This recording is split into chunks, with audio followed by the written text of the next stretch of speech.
Despicable Me, menurut gue ini adalah franchise animasi yang anomali ya. Di saat film-film animasi lainnya gue kritik abis-abisan karena di milking, kayak gak ada abisnya, padahal ceritanya tuh udah abis. Kayak misalnya Toy Story itu. Film keempat, apa tuh film Toy Story 4? Kagak jelas. Apalagi mau ada yang kelima, mau balikin Andy, bodoh amat lah gue. Ya, atau misalnya kayak Kung Fu Panda 4 aja gue kritik gila-gilaan gitu. Setelah Kung Fu Panda 3 menurut gue ceritanya udah abis, dibikin yang keempat, semoga aja nggak ada film-film Kung Fu Panda selanjutnya. Atau Frozen, belum ada film ketiga, mau dibikin keempat, kelima, bodoh amat Disney lah ya. Cuma film Despicable Me adalah salah satu contoh film animasi yang ketika di milking gue nggak terlalu ada masalah. Kenapa? Karena memang ini film pure hiburan, film yang esensi ceritanya tuh nggak terlalu penting, bener-bener kayak lu mau nonton kapanpun, dimanapun, mau sampai film ke 100 pun kayak gue kagak masalah sih selama itu masih lucu-lucu aja ya. Ya kalau misalnya kita lihat kan sebenarnya film Despicable Me 4 ini kan installment ke-6, bukan film ke-4 untuk Despicable Me-nya. Ini film ke-4. Tapi dari segi franchise ini film ke-6 karena ada spin-off-nya kan, Minions tahun 2015 sama ada Minions The Rise of Gru tuh yang terakhir tahun 2022. Jadi ini adalah yang ke-6 tapi ceritanya ya meskipun udah ada penurunan, nanti kita bahas sedikit masalah kritikannya, tentu aja menurut gue ini juga salah satu yang paling kurang ya dibandingkan film-film Despicable Me sebelumnya. Tapi ya tetap aja gue enjoy aja gitu nontonnya. Apalagi ya kalau kalian lihat promo dari film ini kayak Steve Carell sebagai pemerannya Gru, voice actornya, dia ngelantur juga gitu. Illumination Cinematic Megaverse ya kan, karena di sini ada Mega Minion pengen dibuat 100 tahun ke depan, 36 film baru. Ya menurut gue itu udah mulai ngelantur, meskipun gue tahu juga itu cuma nyindir MCU aja tuh. Franchise superhero sebelah ya. Lagi-lagi promo aja bisa ngelantur, apalagi filmnya emang ngelantur banget.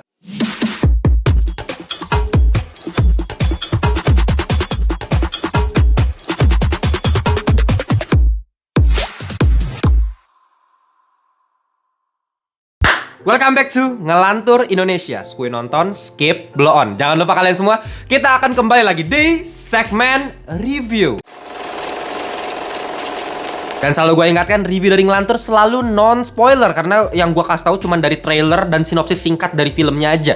Dan kalau kalian bilang belum join grup Telegram, silahkan join, linknya ada gue taruh di bawah, sama 2.500-an Ngelantur Corps yang lain. Kita bisa ngobrolin seputar perfilman dan TV series bareng-bareng. Let's go! Kita akan membahas sebuah film berjudul Despicable Me 4. Wasabi del burrito.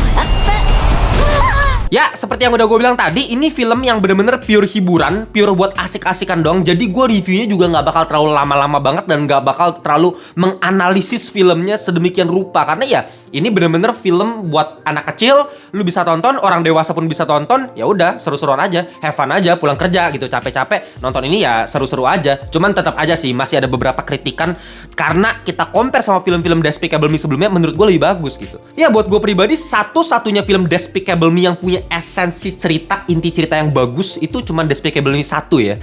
Ya menceritakan seorang Gru yang super villain, tapi lama-lama kok dia mulai berubah karena kehadiran 3 anak, yaitu Margot, Agnes, sama Edith. Dan kehadiran 3 anak polos ini merubah karakter Gru yang awalnya despicable ya, yang awalnya mengerikan, villain terbaik sepanjang masa gitu. Tapi lama-lama dia mulai soft, lama-lama mulai luluh hatinya karena 3 anak kecil itu. Ya, ada perubahan karakter di situ, makanya ada esensi cerita. Makanya menurut gua film terbaik tetaplah yang pertama, Despicable Me 1. Nah, untuk film keduanya, dengan adanya kehadiran karakter baru si Lucy yang akhirnya menjadi istrinya si Gru, itu juga merubah karakternya, akhirnya jadi villain, bener-bener jadi hero, masuk ke AVL, Anti-Villain League. Jadi ya menurut gue masih ada cerita di film keduanya. Film ketiga udah mulai nggak jelas sih. Mulai ada Drew, ada kembaran apalah ya. Tapi tetap aja masih asik. Nah, film keempatnya juga masih meneruskan. Dan menurut gue satu-satunya pembeda film Despicable Me 4 dibandingkan film sebelumnya adalah kehadiran karakter baru lagi, yaitu anaknya si Gru sama Lucy, yang namanya itu Gru Junior ya. Nih lucu banget, gemoy banget. Dan ya lagi-lagi ketika ada karakter yang gemoy di situ pasti bisa menambah kelucuan dari filmnya. Sama kayak film The Incredibles, kalau kalian ingat ya, superhero action seru, tapi ada Jack, wah jadi lucu sedikit, ada refreshment sedikit. Dan seperti yang kalian semua bisa duga ya, dengan kehadiran satu bocil yang masih bayi ini ya, pasti menambah masalah tersendiri untuk filmnya. Jadi ya dari sisi itu aja sih berbedanya. Kalau dari sisi cerita, formulanya template banget sih, nggak ada yang spesial sama sekali. Bahkan kalau kita lihat villain, ini villain receh banget, men. Ada satu villain namanya Maxim Lemal, dan inilah yang memulai konflik dari film Despicable Me 4. Jadi film ini bisa terjadi karena Maxim Lemal yang punya dendam pribadi sama Gru, dan akhirnya si Gru sama sekeluarga ini perlu untuk mengasingkan diri, perlu ada rumah baru, perlu mengganti identitasnya menjadi baru, pekerjaannya baru, demi menghindari si Maxim Lemal yang pengen balas dendam nih, pengen nyulik anaknya si Gru juga. Ya ceritanya gitu. Dan kalau kalian nanti lihat kenapa si Maxim Lemal ini punya dendam pribadi, ya menurut gue tuh receh banget sumpah. Ini adalah salah satu motivasi villain tereceh yang pernah gue lihat sumpah. Lagi-lagi ini film Despicable Me, lu nggak bisa masukin logika sama sekali. Jangan sampai lu coba-coba masukin logika ketika lu menonton film Despicable Me, karena itu akan menghancurkan experience lu ketika menonton film. Lu cuman butuh let it flow aja. Ayo sini hiburan, saya butuh hiburan, cuman seperti itu aja sih kalau nonton film ini. Bahkan dari segi ending dari film ini juga menurut gue recehnya sih keterlaluan ya. Kayak bener-bener lazy writing, kayak gak perlu ide apa-apa, ngasal lah. Kasarnya bikin cerita di film Despicable Me itu lu cuman butuh ide liar yang ngasal aja. Yang penting eksekusinya gemoy-gemoy, lucu-lucu. Yang penting kehadiran para minion itu bisa menambah daya lucu dari filmnya. Udah gitu aja. Sumpah ya, gue pengen coba kalian tulis di kolom komentar yang udah nonton Despicable Me 4, menurut kalian endingnya tuh kayak gimana? Karena buat gue tuh endingnya sama sekali gak guna gitu. Ini film kalau gak ada tuh ya gak apa-apa. Lagi-lagi selalu gitu, karena ketika kita pengen film yang bagus, artinya film itu harus merubah hidup kita, pandangan kita terhadap sebuah film. Mau dari segi estetika, seni, atau pesan moral, atau impact terhadap hidup lu, ya at least harus ada yang berubah ketika abis kita nonton film ini gitu loh. Ya kan? Sedangkan itu nggak dilakukan sama Despicable Me, karena ini pure hiburan. Nah, palingan sekarang gue pengen ngomongin masalah yang kemarin sedikit, yaitu ketika gue nge-review film si Juki the Movie, Harta Pulau Monyet. Ya, ini videonya kalau kalian pengen nonton, itu kritikannya gila-gilaan dan hujatannya juga gila-gilaan. Seperti yang sudah gue prediksi di awal video kan, gue pasti dimaki-maki, pasti gue dihujat. Karena apa? Mungkin orang selalu bilang, si Juki ini memang dari awal si Faza Meong itu pengen buat untuk anak kecil targetnya. Lu harus ngerti bang, ini pasarnya buat anak kecil. Jadi ketika jokesnya garing ya lu nggak bisa komplain, emang jokesnya buat anak kecil. Nah, lu nonton dulu review gue sampai habis, makanya jangan nonton sepotong-potong. Gue udah bilang kan, di situ ada kontradiksi antara dua target, ada dewasa, ada anak kecil. Oke, jokes-jokes garing mungkin garing buat dewasa, buat anak kecil berhasil. Tapi ada jokes-jokes satir mengenai politik, ekonomi, dan kondisi masyarakat di Indonesia, kayak misalnya Bajak Laut Indi lah, atau misalnya Helm SNI. Mana ada anak kecil yang ngerti gituan. Kenapa kalau emang buat anak kecil masih dimasukin jokes-jokes yang seperti itu? Itu nggak bakal bisa berhasil buat anak kecil. Dan yang paling fatal apa? Pesan moralnya, esensi ceritanya itu menurut gue lebih tepat untuk orang tua, karena merubah Babe, si bapaknya Juki, dari karakter seperti ini jadi kayak gini di akhir film. Itu buat orang tua, bukan buat anak kecil. Jadi dua target tersebut bentrok satu sama lain, bukannya malah combine buat jadi film keluarga. Nah, beda sama film Despicable Me 4. Nah, film-film yang kayak gini adalah film yang justru cocok ditonton sama keluarga, karena buat anak kecil bakal suka banget nonton minion yang lucu, gemesin, dan gak perlu mikir apa-apa, cuman visual aja yang bermain untuk menjadi komedinya kan. Sedangkan untuk orang tua sendiri, atau kayak kita anak pemuda atau remaja yang udah cukup dewasa, untuk menonton film-film yang lucu gini masih tetap lucu. Gua masih terhibur banget kok nonton film Despicable Me 4. Kenapa? Karena target utamanya jelas, ya buat anak kecil, tapi jokesnya nggak garing, visualnya tetap masih bisa dinikmati oleh orang dewasa, slapsticknya, imut-imutnya masih dapet gitu loh. Dan si Juki sama Despicable Me kan sama-sama tipe film yang absurd gitu. Lu nggak perlu mikir, nggak perlu masukin logika. Ya udah, yang penting let it flow aja, berjalan aja. Tapi kenapa Despicable Me 4 lebih bisa berjalan komedinya? Karena penulisannya, itu yang gua kritik dari film si Juki. Penulisan dialog-dialognya tuh cringe mampus. Oke, kita balik lagi ke topik ya. Nah, ngomongin Despicable Me 4, mungkin ada satu hal lagi yang baru dibandingkan film-film sebelumnya, yaitu adalah genre superhero. Karena ya film Despicable Me 4 ini kan emang ada menceritakan 5 minion yang dipilih menjadi mega minion, dikasih super serum sehingga mereka punya kekuatan masing-masing. Ada yang elastik lah, ada yang jadi batu lah, ada yang punya laser lah. Nah, kalau kalian nonton nanti peran 5 mega minion di film ini kagak ada penting-pentingnya sobat. Karena Steve Carell juga bilang kan, 5 mega minion ini udah ibarat have incredible power, kekuatan yang luar biasa, tapi have zero responsibilities. Nggak ada tanggung jawabnya. Kalau misalnya Spider-Man kan motonya selalu With great power comes great responsibilities. Nah ini kebalikannya nih. 5 Mega Minion, kekuatannya gila-gilaan. Tapi malah bikin kacau kota-kota, Pak. Itu gue bener-bener ngakak. Ya, slapstick kayak gitu kan. Orang-orang yang ditolongin malah jadi makin kesulitan gara-gara kehadiran 5 superhero ini.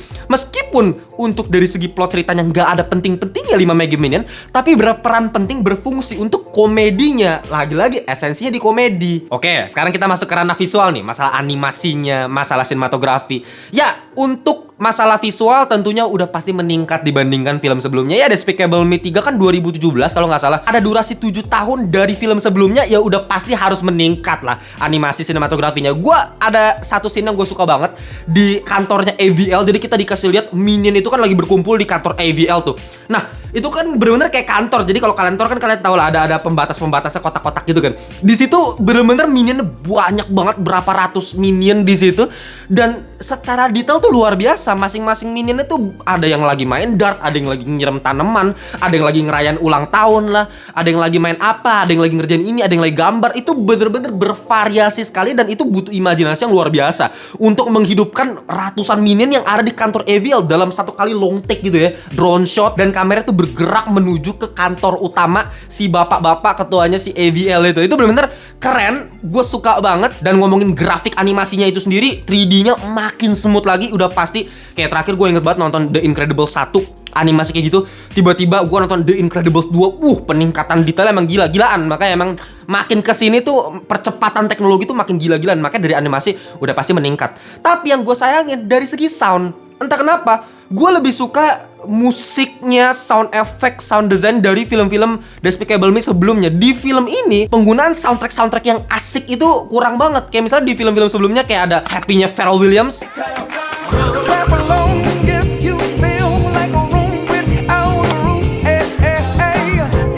Itu kan soundtrack yang sangat asik, bener-bener trending di masanya gitu. Gue di tahun tersebut nonton Despicable Me bener-bener, aduh seneng banget. Lagu Pharrell Williams gue putar terus, itu bener-bener seru banget gitu. Atau misalnya lagunya You Should Be Dancing-nya Bee Gees.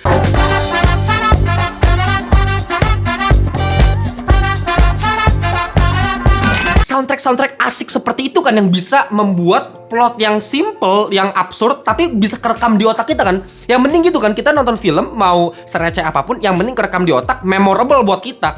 Nah, ketika lagunya Bee Gees tadi kan, gue langsung inget ketika si Gru joget-joget dengan asiknya. Itu bener-bener asik banget, men. Nah, itu yang gue sayangin banget dari Despicable Me 4. Meskipun plotnya emang biasa aja, kenapa soundtracknya kurang nampol kayak film-film sebelumnya?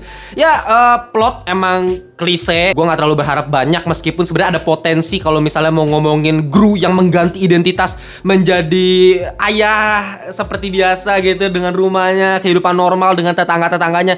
Tapi itu kurang dieksplor, terlalu terkesan yang penting ada beginian, udah lewat aja gitu. Nggak terlalu dieksplor hubungan dia sama yang gimana, perubahan karakter itu nggak terlalu ada sih. Dan sayangnya di sini gue merasakan unsur komedi itu lebih berkurang lagi dibandingkan film sebelumnya.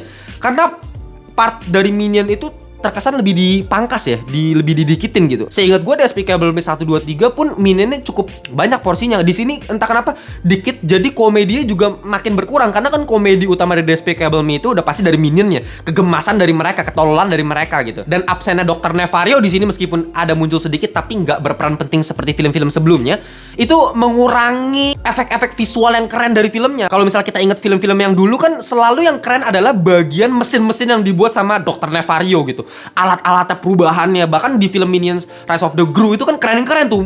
Si Gru pas masih bocil tapi alat-alatnya udah cakep-cakep gitu, perubahannya, mekanisnya itu. Nah itu gue kurang rasain dari film ini.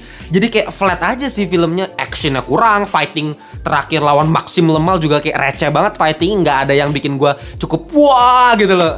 Kayak dulu lawan Vector, ya emang secara villain juga kurang sih, nggak kayak Vector dulu, lucunya dapet, mekaniknya dapet, keren gitu, seru, asik. Atau El Macho pun ada kesan tersendiri. Kalau ini kayak Maxim Lemal eksentrik, nyentrik, tapi kurang apa gitu dari villainnya. Dan gak cuma villainnya, karakter-karakter supportingnya menurut gue kagak ada penting-pentingnya. Kayak 3 anak, si Margot, Agnes, sama Edith, gak ada peran penting sama sekali. Bener-bener porsinya dikit dibandingkan film-film sebelumnya.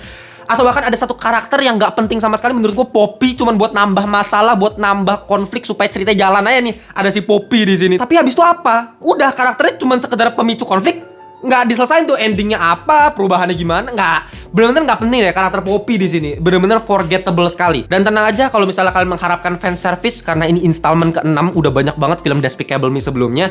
Pasti ada fan service. Villain-villain lama dari si Gru ini nanti kalian bisa lihat, dan ya itu pasti jadi fan service tersendiri untuk para penonton Despicable Me dari zaman bahla ya.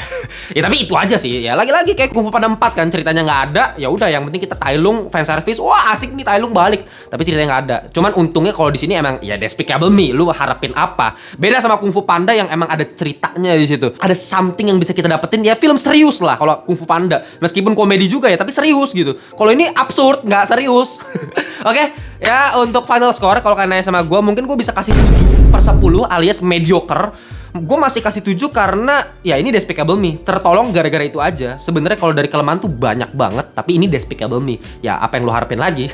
Tapi ya 7 menurut gue tetap akan menjadi hiburan yang sangat-sangat asik untuk kalian kalau kalian pengen nonton lagi bosen mau nonton apa, horor bosen, action bosen, ya nonton aja Despicable Me. Semoga bisa menghibur kalian semua. Oke, kalau kalian punya pendapat yang berbeda seputar Despicable Me 4, tulis di kolom komentar. Kita debat di kolom komentar. Jangan lupa buat kalian yang belum join membership community, join dari 1000 per hari, bisa join di Critical Thinking dan bisa upgrade di Ngelantur Thinking buat dapetin edukasi seputar perfilman dari Ngelantur. Gitu aja untuk video kali ini. Kita jumpa di video berikutnya. Bye bye semuanya.